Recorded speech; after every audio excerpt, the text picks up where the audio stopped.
ಹರಿಃ ಓಂ ಸೃಷ್ಟಿಸ್ಥಿತ್ಯಪ್ಯಯೇಹ ನಿಯತಿದೃಶಿತಮೋ ಬಂಧಮೋಕ್ಷಾಶ್ಚ ಯಸ್ಮಾತ್ ಅಸ್ಯ ಶ್ರೀ ಬ್ರಹ್ಮರುದ್ರಪ್ರಭೃತಿ ಸುರನರದ್ವೀಷಶತ್ರುತ್ಮಕಸ್ಯ ವಿಷ್ಣೋರ್ವ್ಯಸ್ತಾಃ ಸಮಸ್ತಾಃ ಸಕಲಗುಣನಿಧಿಃ ಸರ್ವದೋಷವ್ಯಪೇತಃ ಪೂರ್ಣಾನಂದೋ ವ್ಯಯೋ ಯೋ ಗುರುರಪಿ ಪರಮಃ ಚಿಂತಯೇತಂ ಮಹಾಂತಂ.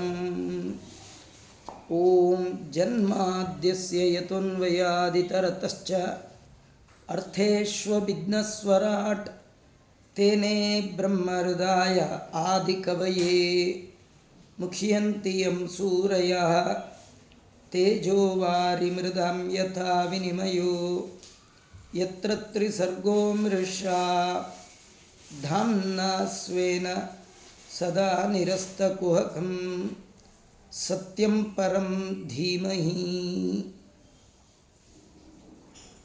ಸ್ವಸ್ತಿ ಶ್ರೀರಸ್ತು ಮೇ ಶಸ್ತಂ ನಿಸ್ತುಲಾತ್ಮನಃ ವಸ್ತುನೋ ನಿತ್ಯಂ ಸಮಸ್ತವ್ಯಸ್ತಯೋಗತಃ ಮುಕೋಪಿ ಯತ್ಪ್ರಸಾದೇನ ಮುಕುಂದಶಯನಾಯತೆ ರಾಜರಾಜಾಯತೆ ರಿಕ್ತೋ ರಾಘವೇಂದ್ರಂ ತಮಾಶ್ರಯೇ.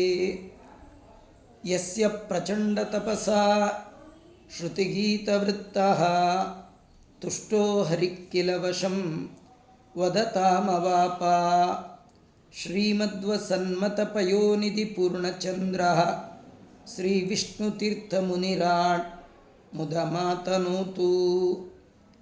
ತಪಸ್ವಾಧ್ಯಾಯ ಶುಶ್ರೂಷಾ ಕೃಷ್ಣಪೂಜಾರಥಂ ಮುನಿಂ ವಿಶ್ವೇಶಮಿಷ್ಟದಂ ವಂದೇ ಪರಿವ್ರಾಟ್ ಚಕ್ರವರ್ತಿನಂ. ಆಪಾದಮೌಲಿಪರ್ಯಂತಂ ಗುರುಣಾಂ ಆಕೃತಿಂ ಸ್ಮರೇತ್ ತೇನ ವಿಘ್ನಾಃ ಪ್ರಣಶ್ಯಂತಿ ಸಿದ್ಧ್ಯಂತಿ ಚ ಮನೋರಥಾಃ. ಶ್ರೀ ಗುರುಭ್ಯೋ ನಮಃ. ಹರಿಃ ಓಂ.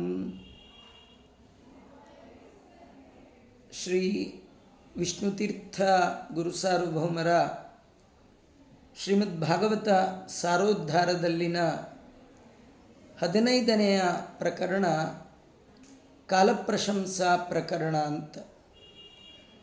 ಈ ಪ್ರಕರಣದಲ್ಲಿ ಮೋಕ್ಷ ಸಾಧನೆಗೆ ಪ್ರಶಸ್ತವಾದ ಕಾಲ ಅಂತ ಕಲಿಯುಗವನ್ನು ವರ್ಣನೆ ಮಾಡಿದ್ದಾರೆ. ನಿಜವಾಗಿ ಸಾಧನೆ ಮಾಡಬೇಕು ಅಂತಾದರೆ ಅದಕ್ಕೆ ಕಠಿಣವಾದ ತಪಸ್ಸು ಅಥವಾ ಯಜ್ಞಾದಿ ಮಾರ್ಗಗಳು, ಈ ಜ್ಞಾನ ಮಾರ್ಗ ಕರ್ಮ ಮಾರ್ಗ, ಈ ಎರಡು ಯಜ್ಞಾದಿಗಳು ಕರ್ಮ ಮಾರ್ಗ, ತಪಸ್ಸೆ ಮೊದಲಾದದ್ದು ಜ್ಞಾನ ಮಾರ್ಗ. ಈ ಎರಡು ಮಾರ್ಗದಲ್ಲಿ ಚೆನ್ನಾಗಿ ನಮ್ಮನ್ನು ನಾವು ತೊಡಗಿಸಿಕೊಂಡಾಗ ಅನೇಕ ಜನ್ಮಗಳಲ್ಲಿ ಅದನ್ನೇ ಮಾಡಿದಾಗ ನಾವು ಸಾಧನೆ ಮಾಡಿದ ಹಾಗೆ ಆಗಬಹುದು. ಆದರೆ ಕಲಿಯುಗದಲ್ಲಿ ಯಜ್ಞ ಯಾಗ ತಪಸ್ಸು ಇದೆಲ್ಲ ಬಿಟ್ಟು ಭಗವಂತನ ನಾಮೋಚ್ಚಾರಣೆ ಅಷ್ಟೇ ಸಾಕು. ಆದರೂ ಕೂಡ ಬುದ್ಧಿ ಇಲ್ಲದವರು ಭಗವಂತನ ನಾಮವನ್ನು ಮರಿತಾ ಇರ್ತಕ್ಕಂಥದ್ದು ಇದು ತುಂಬ ವಿಪರ್ಯಾಸ. ಬೇರೆ ಬೇರೆ ಮತಗಳ ಹಾವಳಿ ನಿಮಿತ್ತ ಕಾಲನಿಯಾಮಕನಾದ ಭಗವಂತ ಅವನು ಅನುಗ್ರಹ ಮಾಡಿದ ಅಂತಂದರೆ ಆ ರೀತಿ ಬುದ್ಧಿಗೇಡಾಗುವಂತಹ ಪ್ರಸಂಗ ಬರೋಲ್ಲ. ಕಲಿಕಾಲ ಅತ್ಯಂತ ಪ್ರಶಂಸವಾದದ್ದು, ಸಾಧನೆಗೆ ಪ್ರಶಸ್ತವಾದದ್ದು ಅಂತ ಈ ಪ್ರಕರಣದಲ್ಲಿ ಶ್ರೀ ವಿಷ್ಣುತೀರ್ಥರು ಪ್ರತಿಪಾದನೆ ಮಾಡಿದ್ದಾರೆ. ಈ ಪ್ರಮೇಯವನ್ನು ವೇದವ್ಯಾಸ ದೇವರು ಎಲ್ಲೆಲ್ಲಿ ಕೊಟ್ಟಿದ್ದಾರೆ, ಎಲ್ಲೆಲ್ಲಿ ಪ್ರಶಂಸೆ ಮಾಡಿದ್ದಾರೆ ಅನ್ನೋದನ್ನು 4 ಪದ್ಯಗಳಲ್ಲಿ 3 ಪದ್ಯಗಳಲ್ಲಿ ತಿಳಿಸ್ಕೊಡ್ತಾ ಇದ್ದಾರೆ. ಈ ಮನುಷ್ಯ ಜನ್ಮ ಅತ್ಯಂತ ದುರ್ಲಭವಾದದ್ದು. ಇಂಥ ಜನ್ಮ ಬಂದಾಗ ನಾವು ಬುದ್ಧಿ ಕೆಟ್ಟು ಬೇರೆಯವರ ಮಾತಿಗೆ ಮರುಳಾಗಿ, ಪ್ರಭಾವಕ್ಕೆ ಮರುಳಾಗಿ ದೇವರನ್ನು ಮರೆಯುವಂತಹ ಪ್ರಸಂಗ ಅದನ್ನು ತಿಳಿಸ್ತಾ ಇದ್ದಾರೆ. 12ನೆಯ ಸ್ಕಂದ ಶುಕಾಚಾರ್ಯರು ಪರೀಕ್ಷಿತನಿಗೆ ಹೇಳುವಂತಹ ಮಾತು. ಆ ಮಂಗಳ ಪದ್ಯವನ್ನು ವಿಷ್ಣು ತೀರ್ಥರು ಇಲ್ಲಿ ಉದಾಹರಿಸ್ತಾ ಇದ್ದಾರೆ. ಕಾಲಪ್ರಶಂಸಾ ಪ್ರಕರಣದಲ್ಲಿ ಈ ಮಂಗಳಕರವಾದ ಪದ್ಯವನ್ನು ನಾನು ಒಮ್ಮೆ ಉಚ್ಚಾರ ಮಾಡ್ತೇನೆ, ನೀವು ಒಮ್ಮೆ ಅದನ್ನು ಉಚ್ಚಾರ ಮಾಡತಕ್ಕಂಥದ್ದು. ಕಲೋ ನರಾಜನ್ ಜಗತಾಂ ಪರಂಪರಾಂ. ಈ ಕಾಲಪ್ರಶಂಸಾ ಪ್ರಕರಣದಲ್ಲಿ 3 ಪದ್ಯಗಳಲ್ಲಿ 2 ಪದ್ಯದಲ್ಲಿ ಮಾನವ ಜನ್ಮ ಎಷ್ಟು ದುರ್ಲಭವಾದದ್ದು, ಇಂಥ ಜನ್ಮದಲ್ಲಿ ಬೇರೆಯವರ ಮಾತಿಗೆ ಮರುಳಾಗಿ ಆ ಭಗವಂತನನ್ನು ಮರೆಯುವಂತಹ ಪ್ರಸಂಗ, ದೇವರನ್ನು ಮರೆತವನ ಜನ್ಮ ವ್ಯರ್ಥವಲ್ಲವೇ. ಯಾವ ಜನ್ಮ ಬಂದ್ರೇನು, ಯಾವ ದೇಶ ಆದ್ರೇನು, ಯಾವ ಕಾಲ ಆದ್ರೇನು, ಆ ದೇಶ ಕಾಲ ಹುಟ್ಟು ಸಾರ್ಥಕ ಆಗಬೇಕು ಅಂತಾದರೆ ಭಗವಂತನ ಸ್ಮರಣೆ ಬೇಕು ಅಂತ ತಿಳಿಸ್ತಾ ಇದ್ದಾರೆ. ಈ ಕಲಿಕಾಲ ಯಾಕೆ ಇಷ್ಟು ಪ್ರಶಸ್ತ, ಸಾಧನೆಗೆ ಉತ್ತಮವಾದದ್ದು ಅಂತ ಪ್ರಶಂಸೆಯನ್ನು ಮಾಡ್ತಾ ಇದ್ದಾರೆ ಅಂದರೆ, ಯನ್ನಾಮಧೇಯಂ ಮ್ರಿಯಮಾಣಾತುರಃ ಪತನ್ ಸ್ಖಲನ್ ವಿವಶಃ ಗೃಣನ್ ಪುಮಾನ್ ವಿಮುಕ್ತ ಮಾರ್ಗಂಗಲ ಉತ್ತಮಾಂಗತಿಂ ಪ್ರಾಪ್ನೋತಿ ಯಕ್ಷಂತಿ ಚ ತಂ ಕಲೌ ಜನಾಃ. ಕಲಿಯುಗದ ಜನ ಉದ್ಧಾರ ಆಗಲಿಕ್ಕೆ ಶುಕಾಚಾರ್ಯರು ಹೇಳ್ತಾ ಇದ್ದಾರೆ. ಮರಣಕಾಲದಲ್ಲಿ ರೋಗದಿಂದ ಬಳಲುವ ಸಂದರ್ಭದಲ್ಲಿ ಎದ್ದಾಗ ಬಿದ್ದಾಗ ಪರವಶತೆಯಿಂದಾದರೂ ಸರಿ ಭಗವಂತನ ನಾಮವನ್ನು ಉಚ್ಚರಿಸುವವ ಕರ್ಮಬಂಧನದಿಂದ ಮುಕ್ತನಾಗ್ತಾ ಇದ್ದಾನೆ, ಉತ್ತಮ ಗತಿಯನ್ನು ಹೊಂತಾನೆ. ಆ ಅಚ್ಯುತನನ್ನು ಕಲಿಯುಗದಲ್ಲಿ ಜನ ಆರಾಧನೆ ಮಾಡೋದೇ ತುಂಬ ಕಡಿಮೆ ಅಂತ ನಿರೂಪಣೆ ಮಾಡಿ, 3ನೇ ಪದ್ಯದಲ್ಲಿ ಈ ಕಾಲವೇ ಕಾರಣ ಅಂತ ತಿಳ್ಕೊಳ್ಬಾರ್ದು, ಇದು ಒಂದು ನಿಮಿತ್ತ ಕಾರಣ. ಎಲ್ಲ ಕಾಲ ನಿಯಾಮಕನಾದ ಭಗವಂತನ ಲೀಲೆ ಇದು. ಅದನ್ನು ತಿಳಿಸ್ಕೊಡ್ತಾ ಇದ್ದಾರೆ. 10ನೇ ಸ್ಕಂದದಲ್ಲಿ ಬಂದಂತಹ ಈ ಮಾತು, ದೇವಕಿ ದೇವಿ ಕೃಷ್ಣನನ್ನು ಸ್ತೋತ್ರ ಮಾಡುವ ಸಂದರ್ಭ, ಆಗ ಅವಳು ಹೇಳುವಂತಹ ಮಾತು, ಯೋಯಂ ಕಾಲಸ್ತಸ್ಯ ತೇ ವ್ಯಕ್ತಬಂಧೋ, ಯೋಯಂ ಕಾಲಸ್ತಸ್ಯ ತೇ ವ್ಯಕ್ತಬಂಧೋ, ಚೇಷ್ಟಾಮಾಹುಶ್ಚೇಷ್ಟತೆ ಯೇನ ವಿಶ್ವಂ, ಚೇಷ್ಟಾಮಾಹುಶ್ಚೇಷ್ಟತೆ ಯೇನ ವಿಶ್ವಂ, ನಿಮೇಷಾದಿರ್ವತ್ಸರಾಂತೋ ಮಹೀಯಾಂ, ನಿಮೇಷಾದಿರ್ವತ್ಸರಾಂತೋ ಮಹೀಯಾಂ, ಮಹೀಯಾಂಸ ಮಹೀಯಾಂಸ ತ್ವಂ ತ್ವೇಷಾನ ಕ್ಷೇಮಧಾಮ ಪ್ರಪದ್ಯೆ, ತ್ವಂ ತ್ವೇಷಾನಂ ಕ್ಷೇಮಧಾಮ ಪ್ರಪದ್ಯೆ, ಯೋಯಂ ಕಾಲಃ ತಸ್ಯ ತೇ ಅವ್ಯಕ್ತಬಂಧೋ, ಯೋಯಂ ಕಾಲಃ ತಸ್ಯ ತೇ ಅವ್ಯಕ್ತಬಂಧೋ, ಚೇಷ್ಟಾಮಾಹುಃ ಚೇಷ್ಟತೆ ಯೇನ ವಿಶ್ವಂ, ಚೇಷ್ಟಾಮಾಹುಃ ಚೇಷ್ಟತೆ ಯೇನ ವಿಶ್ವಂ, ನಿಮೇಷಾದಿರ್ವತ್ಸರಾಂತೋ ಮಹೀಯಾಂಸಃ, ನಿಮೇಷಾದಿರ್ವತ್ಸರಾಂತೋ ಮಹೀಯಾಂಸಃ, ತಂತ್ವೇಷಾನಂ ಕ್ಷೇಮಧಾಮ ಪ್ರಪದ್ಯೆ, ತಂತ್ವೇಷಾನಂ ಕ್ಷೇಮಧಾಮ ಪ್ರಪದ್ಯೆ. ದೇವಕಿ ಕೃಷ್ಣನನ್ನು ಈ ಪದ್ಯದಿಂದ ಸ್ತೋತ್ರ ಮಾಡ್ತಾ ಇದ್ದಾಳೆ. ನಿಮಿಷದಿಂದ ಆರಂಭ ಮಾಡಿಕೊಂಡು ಬ್ರಹ್ಮದೇವರ ಬಹುದೊಡ್ಡ ಕಾಲ, ಅದರ ಹೆಸರೇ ಪರಾಂತ ಕಾಲ ಅಂತ ಕರೀತಾರೆ. ಬ್ರಹ್ಮದೇವರಿಗೆ 100 ವರ್ಷದ ಪರ್ಯಂತರವಾಗಿ ಅಪರಿಮಿತವಾದ ಕಾಲಪ್ರವಾಹ ಹರಿತಾನೇ ಇದೆ. ಇದಾವುದು ನಿನಗೆ ಬರೀ ಒಂದು ಆಟದ ಸಾಮಾನು ಪದಾರ್ಥ ಎಂದು ಜ್ಞಾನಿಗಳು ಹೇಳ್ತಾರೆ. ಯಾಕಂದರೆ ಅದರ ಮೂಲಕ ತನ್ನಿಂದಲೇ ಜಗತ್ತಿಗೆ ಎಲ್ಲ ಚಟುವಟಿಕೆಗಳು ಆಗು ಹೋಗುಗಳು ಇದೆಲ್ಲ ನಿನ್ನಿಂದಲೇ ಆಗ್ತಾ ಇದೆ. ಬೇರೆ ಬೇರೆ ಮತಗಳ ಹಾವಳಿಯಿಂದಾಗಿ ಇರುವ ವಸ್ತುವನ್ನು ಇದ್ದಾಗೆ ನಮಗೆ ನೋಡಲಿಕ್ಕೆ ಯೋಗ್ಯತೆ ಇಲ್ಲ, ಆಗ್ತಾ ಇಲ್ಲ. ಹೀಗೆ ಎಲ್ಲ ರೀತಿಯಿಂದ ಸರ್ವಶ್ರೇಷ್ಠನಾದಂತಹ ಆ ಭಗವಂತ ಅವನು ಎಲ್ಲ ಕಾಲಕ್ಕೂ ಪ್ರೇರಕನಾಗಿ ಕ್ಷೇಮಧಾಮ ಇದರ ನಾಯಕನಾಗಿ ಇದ್ದಾನೆ. ಸರ್ವ ಭಕ್ತರಿಗೆ ಆಶ್ರಯವನ್ನು ಕೊಡುವವ ನೀನೆ ಅಂತ ಈ ಪ್ರಕರಣದಲ್ಲಿ ವರ್ಣನೆ ಮಾಡಿದ್ದಾರೆ. 15ನೆಯ ಪ್ರಕರಣ ಕಾಲಪ್ರಶಂಸಾ ಪ್ರಕರಣ. 3 ಪದ್ಯಗಳಲ್ಲಿ ಕಾಲದ ಪ್ರಶಂಸೆಯನ್ನು ಮಾಡಿದ್ದಾರೆ.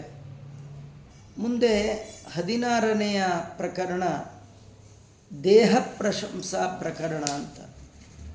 ದೇವರು ಕೊಟ್ಟ ದೇಹವನ್ನು ಪ್ರಶಂಸೆ ಮಾಡ್ತಾ ಇದ್ದಾರೆ. ಅಂದರೆ ದೇವರ ಸ್ತೋತ್ರ ಅಂದರೂ ಅದೇ, ದೇವರೇ ನನಗೆ ಎಂಥ ಒಳ್ಳೆ ಜನ್ಮ ಕೊಟ್ಟೆ, ಎಂಥ ಸಾಧನೆ ಮಾಡಿಸ್ತಾ ಇದ್ದೀಯಾ, ನೀನು ಮಾಡಿಸ್ತಾ ಇರೋದ್ರಿಂದ ನನ್ನ ಸಾಧನೆ ನಡೀತಿದೆ. ಸ್ವತಂತ್ರವಾಗಿ ನನಗೆ ಯಾವುದು ಏನು ಮಾಡುವ ಅರ್ಹತೆ ಯೋಗ್ಯತೆ ಯಾವುದೂ ಇಲ್ಲ, ಅದಕ್ಕೆ ಕೊನೆಯೇ ಇಲ್ಲ. ಮಾನವ ಜನ್ಮ ಅತ್ಯಂತ ದುರ್ಲಭವಾದದ್ದು. ಯದ್ಯಪಿ ಭಗವಂತ ಈ ಮನುಷ್ಯನನ್ನು ಸೃಷ್ಟಿ ಮಾಡುವ ಮೊದಲೇ ಪ್ರಾಣಿ ಪಕ್ಷಿ ಮರ ಗಿಡಗಳ ಸೃಷ್ಟಿ ಮಾಡಿದ್ದ, ಆದರೂ ಅವನಿಗೆ ತೃಪ್ತಿ ಆಗಲಿಲ್ಲ. ಯಾಕಂದರೆ ಈ ಯಾವುದೂ ಕೂಡ ಜ್ಞಾನ ಸಾಧನೆ ಮಾಡಲಿಕ್ಕೆ ಆಗೋದೇ ಇಲ್ಲ.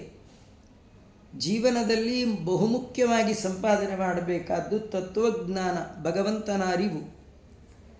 ತಿರ್ಯಕ್ ಪ್ರಾಣಿಗಳಾಗಿರ್ತಕ್ಕಂತಹ ಗಿಣಿ, ಹಸು, ಕರು, ಈ ಪ್ರಾಣಿ ಪಕ್ಷಿ ಮರ ಗಿಡಗಳಿಗೆ ಇವಕ್ಕೆಲ್ಲ ಇಲ್ಲ.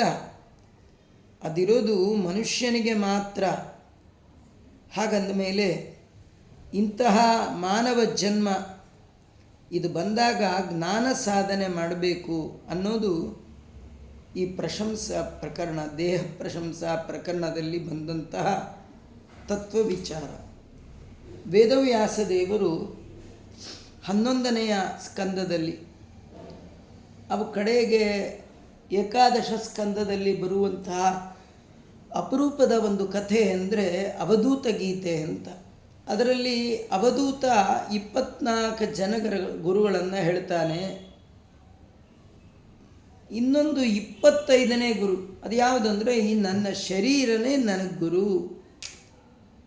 ಭಗವಂತ ಅನಾದಿ ಕಾಲದಿಂದ, ಯದ್ಯಪಿ ಭಗವಂತ ನೆನ್ನೆ ಮೊನ್ನೆವನಲ್ಲ, ಪುರಾಣಾನಿ ಬಹಳ ಹಿಂದಿನವ ಇವನು. ಆದರೂ ಕೂಡ ಆ ಭಗವಂತ ಅವನ ಒಂದು ಪ್ರೀತಿಗೋಸ್ಕರವಾಗಿ ಈ ದೇಹವೇ ಭಗವಂತನ ರಥ, ಇದು ಎಲ್ಲಂದರಲ್ಲೇ ಹೋಗುವ ಹಾಗಿಲ್ಲ.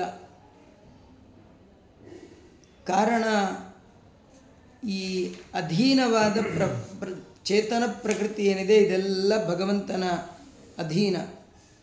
ಈ ಎಲ್ಲ ಸೃಷ್ಟಿಗಳಿಗೆ ಕಾರಣಳಾದಂತಹ ಮಹಾಲಕ್ಷ್ಮಿಯನ್ನೇ ತನ್ನ ಅಧೀನದಲ್ಲಿಟ್ಕೊಂಡಿದ್ದಾನೆ ಆ ಭಗವಂತ. ಅಂದಮೇಲೆ ಮರ ಗಿಡ ಹಾವು ಪಶು ಪಕ್ಷಿ ನೊಣ ಮೀನು ಇವೇ ಮೊದಲಾದದ್ದು ಶರೀರಗಳನ್ನು ಜೀವರಿಗೆ ನಿರ್ಮಿಸಿದರೂ ಯಾವುದೂ ಸರಿಯಾಗಿ ಮೋಕ್ಷ ಸಾಧನೆ ಮಾಡಲಿಲ್ಲ. ಅಂದರೆ ಬ್ರಹ್ಮದೇವರು ಮನುಷ್ಯನಿಗಿಂತಲೂ ಮುಂಚೆ ಬೇರೆ ಬೇರೆ ಜೀವ ಪ್ರಭೇದಗಳನ್ನು ಸೃಷ್ಟಿ ಮಾಡಿದ. ದೇವರಿಗೆ ತೃಪ್ತಿ ಆಗಲಿಲ್ಲ. ಯಾಕಾಗಲಿಲ್ಲ ಬ್ರಹ್ಮದೇವರಿಗೆ ಅಂದರೆ ಭಗವಂತನ ಗುಣವನ್ನು ಕೇಳುವ, ಭಗವಂತನ ಗುಣವನ್ನು ಹಾಡುವ ಯೋಗ್ಯತೆ ಈ ಪ್ರಾಣಿಗಳಿಗಿಲ್ಲ ಅಂತ ಸಂತೋಷ ಪಡಲಿಲ್ಲ. ಆದರೆ ಮುಂದೆ ಮನುಷ್ಯ ಜನ್ಮ ಬಂದಾಗ ದೊಡ್ಡ ಉದ್ಗಾರ ತೆಗಿತಾ ಇದ್ದಾನೆ. ಅಹೋ ಅಂತ, ಎಷ್ಟು ಉತ್ತಮವಾದ ಜನ್ಮ ನನಗೆ ಬಂತು ಅಂತ. ಆದ್ದರಿಂದ ಈ ಜನ್ಮ ಬಂದಾಗ ಭಗವಂತನ ಅನುಗ್ರಹವನ್ನು ನಾವು ಪಡಿಬೇಕು. ಇಲ್ಲಿ ಮತ್ತೊಂದು ಪದ್ಯದಲ್ಲಿ ಸೃಷ್ಟ್ವಾ ಪುರಾಣಾನಿ ಸೃಷ್ಟ್ವಾ ಪುರಾಣಿ ವಿವಿಧಾನ್ ಸೃಷ್ಟ್ವಾ ಪುರಾಣಿ ವಿವಿಧಾನ್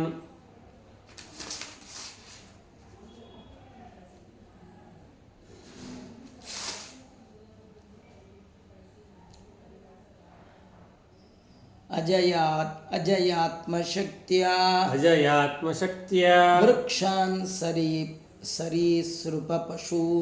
ವೃಕ್ಷಾನ್ ಸರೀಸೃಪ ಪಶೂನ್ ಖಗದಂಶಮತ್ಸ್ಯಾನ್ ತಸ್ಯೈರತು ಅಷ್ಟಹೃದಯಃ ಪುರುಷಂ ವಿಧಾಯ ಬ್ರಹ್ಮಾವಬೋಧದಿಷಣಂ ಮುದಮಾಪದೇವ ಸೃಷ್ಟ್ವಾ ಪುರಾಣಿ ಅಜಯಾತ್ಮಶಕ್ತಿಯ ವೃಕ್ಷಾನ್ ಸರೀಸೃಪ ಪಶೂನ್ ಖಗದಂಶಮತ್ಸ್ಯಾನ್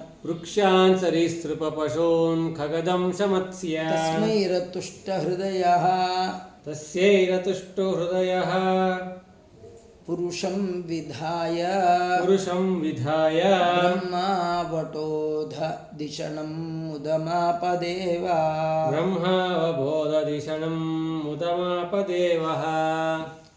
ಯದ್ಯಪಿ ಭಗವಂತ ಮೊದಲು ಸೃಷ್ಟಿ ಮಾಡಿದ್ದೇ ವೃಕ್ಷ, ಸರೀಸೃಪ ಮತ್ತು ಪಶುಗಳು, ಪಕ್ಷಿಗಳು, ಇವನ್ನೆಲ್ಲ ಅವನೇ ಸೃಷ್ಟಿ ಮಾಡಿದ. ಸೃಷ್ಟಿ ಮಾಡಿ ಆದಮೇಲೆ ತೈಹಿ ಸಂತುಷ್ಟ ಹೃದಯ, ಒಬ್ಬರಿಗಿಂತ ಒಬ್ಬರು ಮಕ್ಕಳು ಮೊಮ್ಮಕ್ಕಳು ನೋಡು ಆನಂದ ಆಯ್ತು ಅವನಿಗೆ. ಅವನು ಮುಂದೆ ಬ್ರಹ್ಮಾವಬೋಧ ದಿಷಣಂ ಮುದಮಾಪದೇವ, ಮುಂದೆ ಆ ಭಗವಂತನನ್ನು ಕಾಣಬೇಕು ಅಂತ ಹೋದ. ಮೊದಲು ಅವನಾಗವನೇ ಕಂಡಿದ್ದ, ಈಗ ಅವನನ್ನು ಕಾಣಬೇಕು ಅಂತ ಇವನು ಹೋಗ್ತಾ ಇದ್ದಾನೆ. ಭಗವಂತ ಅನಾದಿ ಕಾಲದಿಂದ ಅನಂತ ಕಾಲದವರೆಗೆ ಅಚೇತನವಾದಂತಹ ಪ್ರಕೃತಿ, ಅಚೇತನವಾದ ಜಡ ಪದಾರ್ಥಗಳು ಎಲ್ಲವನ್ನೂ ತನ್ನ ಅಧೀನದಲ್ಲಿಟ್ಕೊಂಡಿದ್ದಾನೆ. ಮೋಕ್ಷಧಾಮಕ್ಕೆ ಸಾಧನವಾದ ಕಾರಣ ಈ ಎಲ್ಲವೂ ಕೂಡ ಆ ಭಗವಂತನೇ ನಿರ್ಮಾಣ ಮಾಡಿರ್ತಕ್ಕಂಥದ್ದು. ನಮ್ಮದು ಯಾವುದೇ ಜಾತಿ ಜನಾಂಗ ಏನೇ ಇದ್ದರೂ ಅದರಲ್ಲಿ ತಂದೆ ತಾಯಿಗಳು, ವೃದ್ಧರು, ಅವರ ಸೇವಾದಿಗಳು ಎಷ್ಟು ಮುಖ್ಯವೋ, ಇಲ್ಲಿ ಹರಿ ಅನಾದಿಯಿಂದ ತನ್ನಿಚ್ಛೆಯಿಂದ ಅಧೀನಳಾದಂತಹ ಚೇತನ ಪ್ರಕೃತಿಗಿಂತಲೂ ಮರ ಗಿಡ ಹಾವು ನಾನಾ ಬಗೆಯ ಸೃಷ್ಟಿಯನ್ನು ಮಾಡಿದರೂ ಆ ಭಗವಂತನಿಗೆ ಅದು ಸಂತೋಷ ಉಂಟಾಗಲಿಲ್ಲಂತೆ. ಯಾಕಂದರೆ ಇದು ಯಾವ ಜೀವಜಾತವೂ ಕೂಡ ಮೋಕ್ಷಕ್ಕೆ ಸಾಧನೆಗೆ ಇದು ಕಾರಣ ಆಗಲಿಲ್ಲ. ಕಡೆಗೆ ಮಾನವ ಶರೀರವನ್ನು ನಿರ್ಮಾಣ ಮಾಡಿ ಅವನು ಅಂದುಕೊಂಡಂತೆ ಜೀವರು ಮಾನವ ಶರೀರದಲ್ಲಿ ಮಾತ್ರ ಭಗವಂತ ಗುಣಪೂರ್ಣ, ಸ್ವತಂತ್ರ, ಜಗಜ್ಜನ್ಮಾಧಿಕರ್ತ, ಬ್ರಹ್ಮಾಧಿಪತಿ, ಈ ಜಗತ್ತಿಗೆ ಅಧಿಪತಿ ಭಗವಂತ ಈಶಾ, ನಾವು ದಾಸರು ಅನ್ನುವ ಬುದ್ಧಿಶಕ್ತಿ ಅದರಲ್ಲಿ ಇರ್ತಕ್ಕಂಥದ್ದು. ಇದನ್ನು ಕಂಡು ಆ ಭಗವಂತನಿಗೆ ತೃಪ್ತಿ ಆಯಿತೇ ವಿನಃ ಬೇರೆ ಸೃಷ್ಟಿಯಿಂದ ಭಗವಂತನಿಗೆ ತೃಪ್ತಿ ಆಗಲಿಲ್ಲ ಅಂತ ವರ್ಣನೆ ಮಾಡ್ತಾ ಇದ್ದಾರೆ. ದೇವರು ಕೊಟ್ಟಂತಹ ಇಂಥ ಜನ್ಮವನ್ನು ಹಾಳು ಮಾಡಿಕೊಂಡ ಅಂತಾದರೆ ನರಕವೇ ಅವನಿಗೆ ಕಟ್ಟಿಟ್ಟದ್ದು ಅಂತ 5ನೇ ಸ್ಕಂದದಲ್ಲಿ ಬಂದ ಮಾತನ್ನು ಇಲ್ಲಿ ಉದಾಹರಿಸ್ತಾ ಇದ್ದಾರೆ. ಆ ಮಂಗಳ ಪದ್ಯವನ್ನು ನಾನೊಮ್ಮೆ ಹೇಳ್ತೇನೆ, ನೀವು ಅದನ್ನು ಹೇಳ್ರಿ. ಪ್ರಾಪ್ತ ನೃಜಾತಿಂ ತ್ವಿಹ ಯೇ ಚ ಜಂತವೋ ಪ್ರಾಪ್ತ ನೃಜಾತಿಂ ತ್ವಿಹ ಹೇ ಚ ಜಂತವೋ ಜ್ಞಾನಕ್ರಿಯಾ ದ್ರವ್ಯ ಕಲಾಪ ಸಂವೃತಾ ಜ್ಞಾನಕ್ರಿಯಾ ದ್ರವ್ಯ ಕಲಾಪ ಸಂವೃತಾ ನ ಚೇದ್ಯತೇರನ್ನ ಪುನರ್ಭವಾಯ ನ ಚೇದ್ಯತೇರನ್ ಪುನರ್ಭವಾಯತೆ ಭೂಯೋ ವನೌಕಾ ಇವ ಯಾಂತಿ ಬಂಧನಂ ಭೂಯೋ ವನೌಕಾ ಇವ ಯಾಂತಿ ಬಂಧನಂ ಪ್ರಾಪ್ತಾಂಧ್ರಜಾತೀನ್ ತ್ವಿಹ ಯೇ ಚ ಜಂತವೋ ಪ್ರಾಪ್ತಾನುಜಾತಿಂ ತ್ವಿಹ ಯೇ ಚ ಜಂತವೋ ಜ್ಞಾನಕ್ರಿಯಾ ದ್ರವ್ಯ ಕಲಾಪ ಸಂವೃತಾ ಜ್ಞಾನಕ್ರಿಯಾ ದ್ರವ್ಯ ಕಲಾಪ ಸಂವೃತಾ ಚೇದ್ಯತೇರನ್ನ ಪುನರ್ಭವಾಯತೆ ನ ಚೇದ್ಯತೇರನ್ನ ಪುನರ್ಭವಾಯತೆ ಭೂಯೋ ವನೌಕಾ ಇವ ಯಾಂತಿ ಬಂಧನಂ ಭೂಯೋ ವನೌಕಾ ಇವ ಯಾಂತಿ ಬಂಧನಂ. ದೇವತೆಗಳು ಮನುಷ್ಯ ಜನ್ಮವನ್ನು ಈ ರೀತಿ ಹೊಗಳುತ್ತಾರೆ. ಜ್ಞಾನ ಸಾಧನೆಗೆ ಬೇಕಾದ ಬುದ್ಧಿಶಕ್ತಿ, ಕರ್ಮ ಸಾಧನೆಗೆ ಬೇಕಾದಂತಹ ದೇಹದಾರ್ಢ್ಯ, ಅದರ ಜೊತೆಗೆ ದನ ಕಾನಕಾದಿ ದ್ರವ್ಯಗಳಿಂದ ಕೂಡಿ ಎಲ್ಲ ಸಾಮಗ್ರಿ, ಅದನ್ನು ಮಾನವ ಜನ್ಮ ಬಂದಾಗ ಕಷ್ಟಪಟ್ಟು ಸಂಪಾದನೆ ಮಾಡಿ ತನ್ಮೂಲಕವಾಗಿ ಮೋಕ್ಷಕ್ಕೆ ಯತ್ನ ಮಾಡಬೇಕು. ಮಾಡದೇ ಇದ್ದವರು ವನೌಕರು ಅಂತ, ಅಂದರೆ ನರಕದಲ್ಲಿದ್ದವರು ಹೇಗೋ ಹಾಗೆ ಇಲ್ಲಿದ್ದವರು, ಅಂದರೆ ಅರ್ಥಾತ್ ದೇವರನ್ನು ಮರೆತು ನಡೆಯುವವ ಬಹುದುಃಖ ಅದಕ್ಕೆ ಭಾಗಿಯಾಗ್ತಾ ಇದ್ದಾನೆ. ಮಾನವ ಜನ್ಮ ಬಂದಾಗ ಹಾಳು ಮಾಡಿಕೊಳ್ಬಾರ್ದು, ಭಗವಂತನ ಆರಾಧನೆ ಮಾಡಬೇಕು, ಅನೇಕ ರೀತಿಯಿಂದ ಭಗವಂತನ ಅನುಗ್ರಹವನ್ನು ಸಂಪಾದನೆ ಮಾಡಬೇಕು. ಇದು ಅಪರೂಪದಂತಹ ದೇಹ. ಬೇರೆ ಬೇರೆ ಯಾವುದೇ ದೇಹದಲ್ಲಿ ಕಿಂಚಿತ್ತೂ ಸಾಧನೆ ಮಾಡಲಿಕ್ಕಾಗದಿದ್ದರೂ ಈ ಮಾನವ ಜನ್ಮದಲ್ಲಿ ಕೇವಲ ಭಗವಂತನ ನಾಮ ಸಂಕೀರ್ತನೆಯಿಂದಲೇ ಸಾಧನೆ ಆಗತ್ತೆ ಅಂತ ಇಲ್ಲಿ ತಿಳಿಸ್ಕೊಡ್ತಾ ದೇಹ ಪ್ರಶಂಸಾ ಪ್ರಕರಣವನ್ನು ಹೇಳ್ತಾ ಇದ್ದಾರೆ. ಇದರಲ್ಲಿ ಮುಂದೆ ಇನ್ನೂ ಅನೇಕ ಮಹಿಮೆಗಳು ದೇಹ ಪ್ರಶಂಸದ್ದೇ. ಮಾನವ ಜನ್ಮದಲ್ಲಿ ಮೋಕ್ಷ ಸಾಧನೆಗೆ ವಿಷಯ ಭೋಗ ಎಲ್ಲ ಜನ್ಮದಲ್ಲಿದೆ. ಆ ಮಾನವ ಜನ್ಮದಲ್ಲಿ ಬರೀ ಮೋಕ್ಷ ಸಾಧನೆ ಮಾತ್ರ, ವಿಷಯ ಭೋಗ ಎಲ್ಲ ಜನ್ಮದಲ್ಲಿ ಇರ್ತಕ್ಕಂಥದ್ದು ಅಂತ ಹೇಳ್ತಾರೆ. ಅದಕ್ಕೆ ವಿಶೇಷವಾಗಿ ಏಕಾದಶ ಸ್ಕಂದದ್ದು ತಿಳಿಸ್ತಾ ಇದ್ದಾರೆ. ಮುಂದಿನ ಬಾರಿ ನೋಡೋಣ ಅಂತ ಹೇಳ್ತಾ ಶ್ರೀಕೃಷ್ಣ ಅರ್ಪಣಮಸ್ತು. ಸರ್ವೇಂದ್ರಿಯ ಪ್ರೇರಕೇಣ ಶ್ರೀಪ್ರಾಣಪತಿನೇರಿತಃ ಯದವೋಚ ಮಹಂತೇನ ಪ್ರಿಯತಾಂ ಕಮಲಾಲಯ. ಮಧ್ವೇಶ ಅರ್ಪಣಮಸ್ತು. ಕೃಷ್ಣಾರ್ಪಣ.